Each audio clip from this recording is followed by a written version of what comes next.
क्या हुआ जब बर्बरीक और कर्ण आमने सामने आ गए? क्या होता अगर एक तरफ बर्बरीक के तीनों शक्तिशाली बाण और दूसरी ओर अंगराज अपने विजय धनुष के साथ खड़े होते, तो इन दोनों का संग्राम कैसा होता?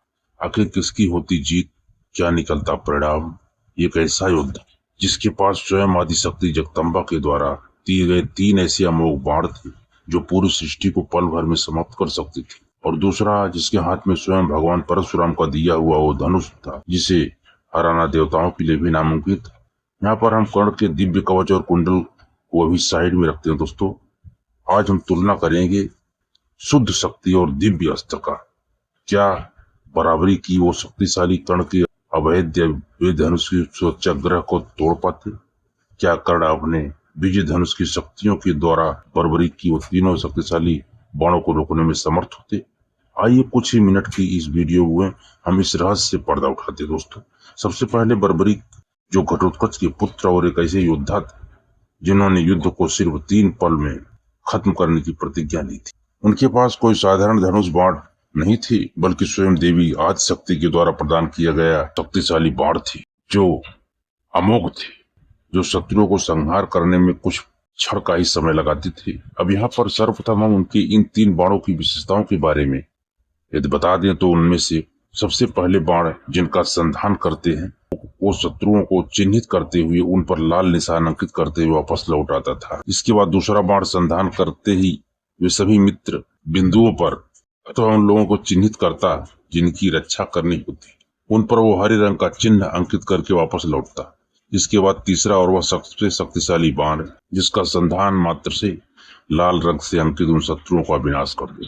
सोचिए अगर बर्बरीक ने पहला बाण छोड़कर कर्ण को चिन्हित किया होता तो क्या कर्ण का अंत निश्चित था, या फिर विजय धनुष के इसके पास कोई तोड़ होता?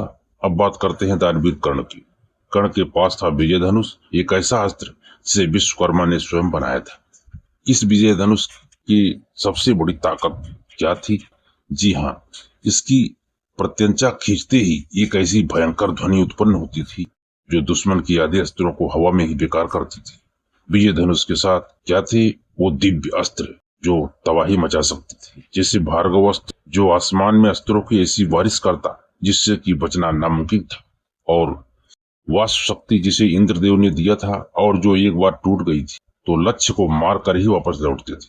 अब शुरू होती है असली विश्लेषण। मान लीजिए युद्ध शुरू हुआ, बर्बरीक अपना पहला बाण छोड़ते हैं, लेकिन कर्ण के पास विजय धनुष का सुरक्षा घेरा है। शास्त्रों के अनुसार विजय धनुष को धारण करने वाले योद्धा को कोई भी अस्त्र छू नहीं सकता था, क्योंकि वह धनुष खुद ही एक सुरक्षा कवच बना देता था।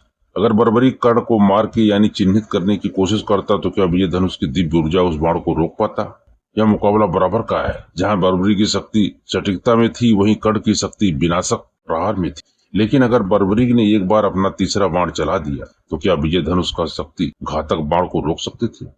विशेषज्ञों का मानना है कि विजय धनुष अजेय था, लेकिन बराबरी के बाणों में स्वयं आदि शक्ति की शक्ति थी। यह युद्ध हार जीत का नहीं बल्कि ब्रह्मांड के संतुलन का होता।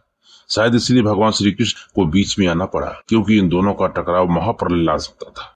निष्कर्ष यह है कि बर्बरीक एक सर्जिकल स्ट्राइक की तरह थे, तो कर्ण एक महाविस्फोटक की तरह बिना कवच कुंडल के भी कर्ण का विजय धनुष में एक अवैध दीवार बना देता था। क्योंकि आपको लगता है कौन जीतता है इस महायुद्ध में?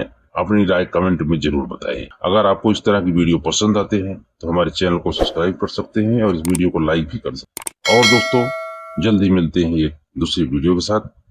जय श्री कृष्ण।